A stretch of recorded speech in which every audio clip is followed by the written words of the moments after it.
Oh, we're back downstairs. What? It is! Is he called the Master? I'm so sorry. Am I getting mixed up with Doctor Who? I actually can't remember. She's just down here. Okay. Where's little Timmy? What's he called? I'm so sorry, names. I know hers, Buffy. Nailed it. Ugh. Oh, yep. Give her a good sniff, mate. Why not? Oh.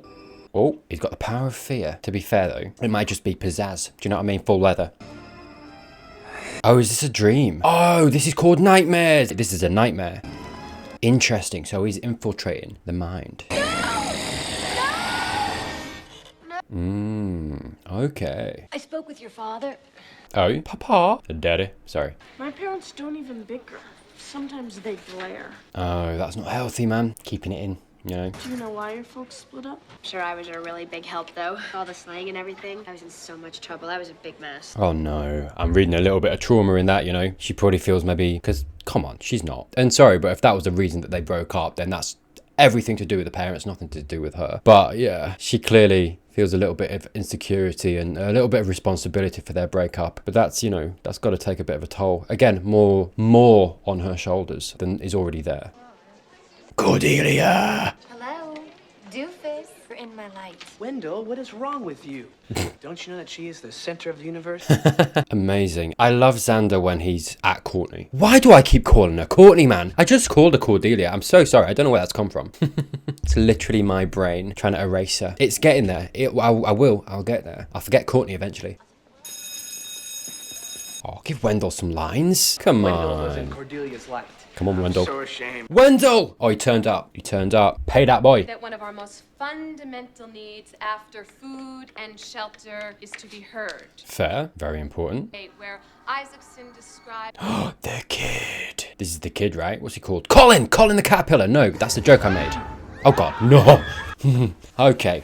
All right. You can stop right there, son. No. No. Wendell, mate. Wendell, get it together. Get it together, Wendell. Use the hair. It's powerful. Trust me. My guy. Sorry about that. Colin! God. Oh, what a way. What a way to get me in.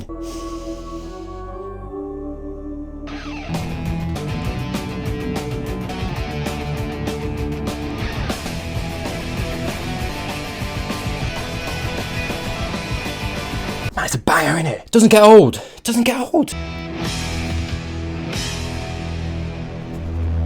Smashed it. Smashed that. Well done all. Good turnout. Fear.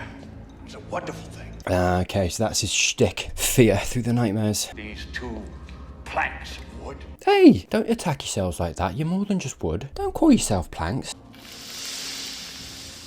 Oh, he's turned on, isn't he? Right, we've got another horny monster, mate. This guy likes wood. Sorry, I'm not. That was hilarious. It cannot master me. I feel like Colin's gonna outpace him, you know? Something is happening above. Something new, powerful, psychic force. Do you feel it? There's a psychic force. Who's psychic? Are you worried your father isn't going to show? No. Oh, I mean, you know, clearly a little bit of a theme of the episode, fear. Our fears, how they control us, how they, you know, maybe stop us from acting, doing certain things. Seeing a little bit of fear of perhaps abandonment from her dad. We'll see. We'll see how that progresses. I don't like spiders, okay? Yes, Willow. Furry bodies and their Good. sticky webs and... You and me. What do they need all those legs for anyway? Exactly. For crawling across your face in the middle of the night? To be fair, the one thing I will say is spiders, if you've ever seen them run, like big ones, they are ridiculous. It doesn't help. It does not help. But like, I'm just saying, you know, little silver lining. If you ever see one run across the floor towards you, run away, first of all. Second of all, laugh. Do you know what I mean? If you've got time while you're packing your bags and leaving your house. Forever. Supernatural monsters. Been there. Little blasé there. If there's something bad out there, we'll find. You'll slay. We'll party. Good outlook. Fair play to him. We're still caring about the spiders here. Let's not forget the spiders. Good, Willow. Keep him on point. Hello, boy. How you doing? Wakey, wakey. Oh, he was asleep too. In the stacks. Nightmares. We're all getting night. Okay. Got lost. Got lost. Harry, Crawley. Hit him. Yeah, Giles is a little spooked too. How are you? Uh-oh. You okay? Right. Okay, so the child getting murdered horribly this episode. Wendell, probably. We've got to have one an episode, do you know what I mean? You know, yesterday with the spiders. I don't know what to say about that. Fair. You saw 200 insects. You gonzoed. Anybody would have. They're not insects. They're arachnids. Oh, you're that kid. Okay. Okay. They have 8 legs. Insects only have... Okay. Has anything like this ever happened before? What? This happens regularly? Lots of times. How? I don't hate spiders. You like them? Oh, Wendell. What history test? The one we're having in 4th period right now. Sounds fake. It is platonic, right? Alright, mate. Calm down. I had the best collection in the Tri-County area. My man, and they keep attacking. What are you doing to them? Tarantulas and black widows. Black widows? That's got to be illegal. It's America, innit? I'm sorry. You can keep tigers over there, apparently. Home of the death beasts. Then my folks shipped me off to wilderness camp. That makes sense. Sorry. All my brother had to do was maintain their habitats. Oh, he didn't. Instead, he left their heat lamp on for a week. Oh, okay. No, that's kind of cruel. I'm with you, Wendell. Up to a point. Like, let's not get too carried away. That's when the nightmares started. Teacher asked me to read something. I open up my book, and there they are. Okay, so people's nightmares are materializing. Yesterday in class, I thought I just nodded off again. Interesting. You don't know our classes, do you? Oh, fake Cordelia. Hardly a shocker. You've cut history just about every time we've had it. She seems nicer, which is the one indication that she's fake. So sorry. Sorry, my apologies are getting like more half-hearted. That's true. This can't all be fake, surely. I recognize none of these people. At least I know my name. Top marks. What? I'll tell you what, I've been there. Oh, buddy. That is an intense mustache. And you know it's intense if I'm saying that and not addressing the intense gaze that he's got going on there. Do you know what I mean? Like one's outpacing the other and it's not the gaze. Sorry, the gays always outpace everybody. They do. Born leaders. I'm gonna take a break. Oh, a little bit of the old... Sorry, I actually don't know what I mean anymore. Oh God. Hello, sir. How are you? Not well. Lucky 19. All right then, buddy. What is that in his hand? Yikes. You understand we're anxious to make sure this doesn't happen again. Oh, by the way, can I just say, Giles, that is a nice scarf. Compliments the suit and the tie and the jacket. My man. He's too stylish. I'm starting to question whether his glasses are real. Do you know what I mean? Or they're fashion glasses. You've met him. We've all met one of those. She'll recover. She's got a couple of shattered bones, a little internal bleeding. God, you're saying that very casually, sir. Well, the first one's still in a coma. What? First victim. Yikes, dude. You are They found him a week ago. not emoting at all. Psychopath. If he doesn't wake up soon, Look at him. somebody's got to stop this guy. Somebody will. Hey, if he wants to fight, then I'm taking him down. You know he's prepped because he's got his glasses on. I'll break his neck. Oh, they're slick. They're leathered up. They got the shades. This is about honor. This is about honor. You can talk about honor all you like. I'm just saying get off her. We should ask Buffy when she gets back. Oh, nerf her. I love her in a locker, you know. Here's my little baby. Oh, nightmare, nightmare. It's embarrassing, Mom. Please. Cute little. Don't worry, mate. No one's going to recognize you with those shades on. Incognito. Connection, it doesn't sound like anything. Oh, dude. I don't know, I was... Hey, he's still got his boxes. He's doing all right. I thought it was going to be nothing. Having a problem. What is Things it? going missing. I can't read. Oh. Kid I've been seeing around school. 12-year-old Billy Palmer was found beaten and unconscious. Oh, okay, Billy. Wait, they're not the same kid. So confused. Kara, this is the boy from the hospital. Oh, right. I am sorry. Top vamp downstairs. Talking about a psychic presence. So the kid has psychic abilities and he's in a coma. I think he's manifesting himself into the school, manifesting the nightmares into all the kids, right? Sorry. I thought he just was Colin. Like, they look the same. Is it just me? They look they look very similar. Okay, and it's been a while. It's been a while since I've seen Colin, to be fair. So yeah, just get off my back. That's what I'm saying. Lucky 19. There you are. Oh, Dad. I need to talk to you. Something is wrong. Is it Mom? Privately. I've been weird, bro. This is my dad, Hank Summers. Hanky boy, hey. I came early because there's something I've needed to tell you. Oh, it's not gonna be good news, is it? Why we split up. Oh, it's a nightmare. I don't trust anything. We always said it was because we'd just grown too far apart. Oh, but it was because of you. Yeah, isn't that true? He's gonna be like, it's because of you. It was you. Okay, we saw this coming, didn't we? Raising you, seeing you every day. I mean... And she's seeing this because, like I said before, this is her insecurity, right? This is clearly what she thinks and feels. I've said it before, so I'm not going to go over it too much, but I do think this kind of stuff when it comes to parenting is really, really important. It's the kind of stuff that gets pushed aside quite a lot I think there's so much focus when people are pregnant and they are going to have a kid, and almost the training, the classes that they go to beforehand. It's all kind of the logistical stuff, the physical stuff, the, you know, changing nappies, diapers, how to, you know, burp a baby, how to feed a baby, all this stuff. We are, as humans, we are emotional creatures, and I think in our formative years it's so important to get this stuff right and to be as careful and as gentle around kids as we can. And I get it, kids act out, and they do. But something like this, for example, you know, obviously I'm very much assuming this is a nightmare. This is kind of a bit insane from Hank. But there should have been like a sitting down at some point as they were, you know, maybe telling Buffy and being like, look, this isn't about you. It's nothing that you've done. And I'm not blaming the parents. I think we do have this societal problem when it comes to parenting, that we think of the big three: feeding them, clothing them, shelter, which are not insignificant, obviously, but that's the baseline. That is the foundation. If you're hitting the foundation and want congratulating for it, get out of here. That's the bare minimum of what you need to hit as a parent. Past that, you've got to also be there for their mental health, for their growth. So many parents are like, you know, oh, the world's a harsh place. They've got to learn hard lessons. And it's like, that's not necessarily untrue. You can't wrap your kid in bubble wrap. There's also dangers, you know, to that as well. But there should be more training, more sensitivity, I think, to this sort of stuff, because I think we're all dealing with it, right? We're all dealing with certain traumas from when we were raised and as we were growing up. And it's not necessarily even our parents' fault. They didn't know any better, but they dropped the ball here and there and there and there. That sticks with you, and you need to kind of, as a person, identify that, reflect, and progress past that, process that, to get out the other end of it and stop that trauma affecting you if it does affect you. Same here, we're seeing here. And I think maybe this is going to be a learning experience, right, for Buffy, going through this, being like, well, that's my nightmare.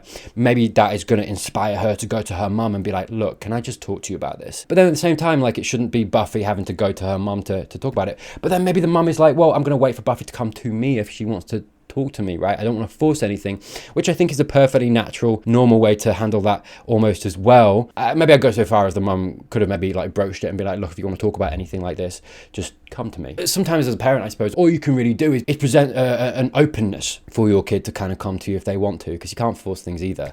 It's difficult. I very much am aware that it's complex and nuanced, and it's not just like as easy as I'm saying. But I do think baseline, there should be more consideration given to that side of things as opposed to just the foundational things as well, right, in raising a child.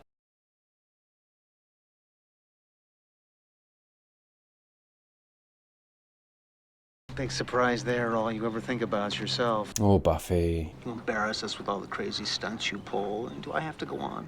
No, please don't. Buffy, hey. You're sullen and rude and no. not nearly as bright as I thought you were going to be. Come on.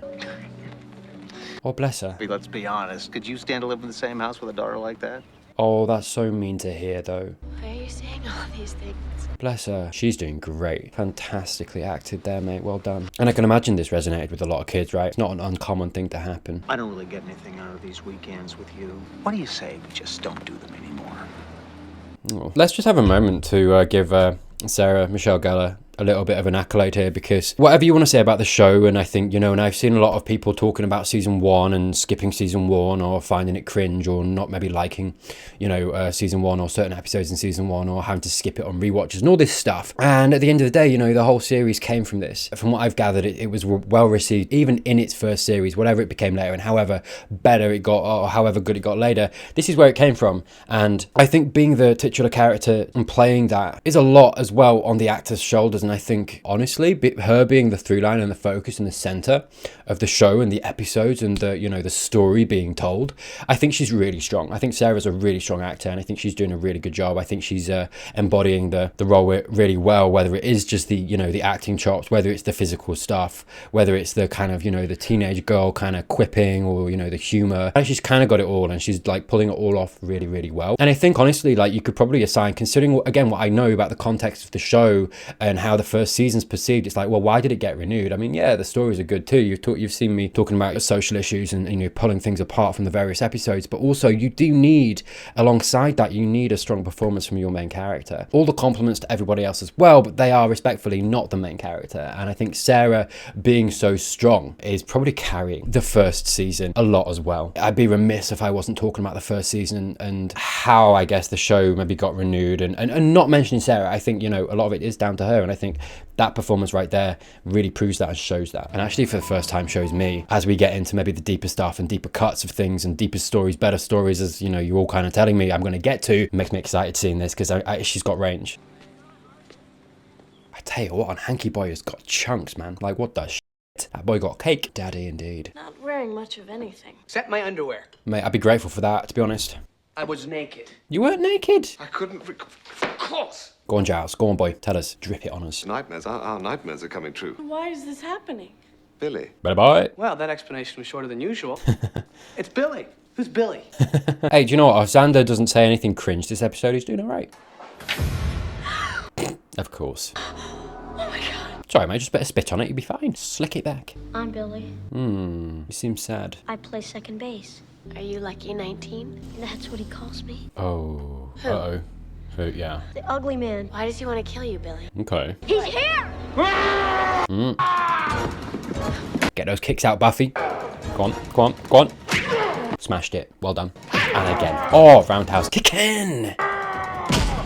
Okay. Right in the small of the back. They've got to stop doing that because, my goodness, I'd be out of action. Do you know what I mean? Weak spot. Tarantulas, small of the back. Oh, she's limping. This boy's strong. Okay. Faster if we split up to look for her. Good idea. Do you think? Are you sure? Faster, but Exactly, really Willow. safer. Yes, Willow. Willow's the smart one. Who is he? Yeah, right. Who is he? He's too strong. I can't fight him. I feel like they're going to have to get Billy to fight him. Not fight him, but you know what I mean? Yeah, I feel like the defeating of this beastie is down to Billy. Uh-oh. Yeah, Willow's not had a nightmare yet. Alright. What are you dreaming about, mate? Baseball. When you lose, it's bad. Oh, is it an abusive coach? I missed a ball and I should have caught it. Abusive coach. You were the one playing. There wasn't 8 other people on your team? Right. And also a kid. He said it was my fault. Of course he did. Well, oh god. Two of the world's greatest singers. Oh yeah, okay. We did establish she hated singing in front of people. I didn't learn the words. Man, I have these kinds of dreams, I swear to you. Not these specifically, but like being on stage, doing a play, and I just don't know my lines. Oh, boy's going hard. Okay, mate. Tell you what, he's gone hard on the hair routine too. He's like, he's killing that. Dear Lord. Come on, Willow, smash it. You got it. Alright, mate. Jeez. My turn. Oh, this is horrible, because apparently I guess this is real. Oh, cringe, man. This boy having the best time. 6. Oh, clowns. Yeah, alright. Sorry, I say that like I got a fear of clowns. I don't care. Nobody died. What's the fun of burying? Oh, hello. This is the Slayer. You're prettier than the last one. Creep. I get that the leather's making you more confident, mate. But just dial that down. I am free because you fear it. Wow. What a cheat code. This is real life. What a pose, mate. I tell you what, he's rocking that. Like he went crotch first, you know what I mean? You alright, mate? Oh, okay. Hey, what is... Who are you? And what have you done with Xander? My man actually, like, stepping up. Wow. I feel good. I feel liberated. Good. Beat the nightmare. What do we do? Oh, that is some harsh light. God, I needed that guy's shades. Do you know what I mean? Whose nightmare is this? It's mine. Oh, is it? Bless him. Hey, that's a lot to take on his shoulders too. A lot of pressure. I should have been more cautious. Taken more time to train you. Oh god. Yeah, a little bit of a reach, I think, honestly, but like a little bit of an allegory towards, because Giles has been a little bit like tough love. He has been gentle as well, I think. But it's a little bit of what I was talking about before about parenting, and it's a harsh world. They've got to just go, you know, you've got to get them into it and get them used to it without as much maybe care as you could have given them. Right, and yeah, him reflecting a little bit there of like, oh, I should have trained you more. I should have maybe been less harsh. I should have maybe, like, you know, gone a bit slower. You weren't ready. And it's interesting actually how we are getting. Obviously, we've had Hank and you know, Buffy's father figure, and actually now it's kind of in my face, I suppose, and it's been there all the time with the lack of that figure. But Giles is taken over that, I suppose, and has been taken over that place for Buffy. He has honestly been that kind of a figure for her in place of Hank. I got a sense of it right there, especially with the care that he clearly feels for her and the responsibility that he clearly feels for her as well. Even if, you know, it's not necessarily father-daughter and it's Watcher-Slayer, I think it translates in similar ways. Buffy? You are very clean. Oh, okay. I thought I was dead. Well. Buffy. Don't look at me. No, no, no. If you were a vampire, you wouldn't care. I need you to hold together long enough to help us. It's also just interesting to see her with that on. Yeah. It's nice. It's nice that they're not squandering this moment, right? Because they can kind of do anything with this. You know, it's dreams, nightmares, and it's obviously going to get solved by the end of it. But yeah, it's nice to see that they have taken the opportunity to do something really interesting and make her a vampire. It's nice to see this early in a series run, the writers kind of being like, okay, we've got this playground before us. Let's do some really fun things with it. Because sometimes you get shows that do really fun things and you're like, oh, they could have done this, this, this, and this. And they didn't do any of that. And it's nice, you know, it's probably going to be short-lived. But even just seeing Buffy as this, it's just interesting. Oh, we better hurry, because I'm getting hungry. And yeah, like I say, going forward makes me excited for the, you know, future seasons, because clearly they are doing the fun things with the playground that they have to play with. Is the boy Billy still here? My hands.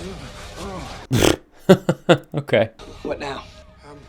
Billy! Hey, why not? Billy, you have to wake up. What a powerful little boy, to be fair to him. Oh man, what do we do? I think I know.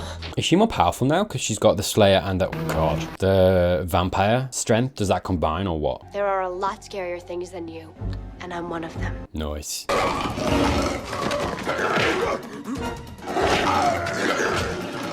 It's interesting, actually, the fighting styles, just slightly different, right? You know, we usually have Buffy doing a lot of kicks and a lot of acrobatics, and now that she's got the vampire powers, it's more brute force and strength, and she's using her upper body a little bit more. And actually, it made me start to think, why is that? Why does she use a fighting style that's more acrobatic, more with her feet and legs, right? I honestly think maybe there's part of it that is, I don't know, I'm assuming because of this, Buffy can be turned into a vampire, right? I don't know exactly how that happens in this universe, but you've got to imagine there's some level of getting bitten or something, being injected with the venom, blah blah blah. But I think where my brain goes is that, you know, that fighting style protects her more, because typically she does have protection on her lower body. She's got trousers, she's got shoes, she's got whatever else, whereas she usually has like bare arms, you know, she's got her neck and her face or whatever, and she's keeping that lot away from the vampires and proffering herself and attacking them with parts of herself that are more protected against that kind of thing. Just really interesting. And again, might be reaching, but I like that as a little bit of lore. And the point being that, you know, because she's a vampire now, she doesn't have to think about that, so she can use more brute strength upper body, and she doesn't have to protect herself. Come here, Billy. Yeah. Billy's got to face this, right? We saw that with Xander. Man, the prosthetics are so good, you know. She looks so good. What are they doing?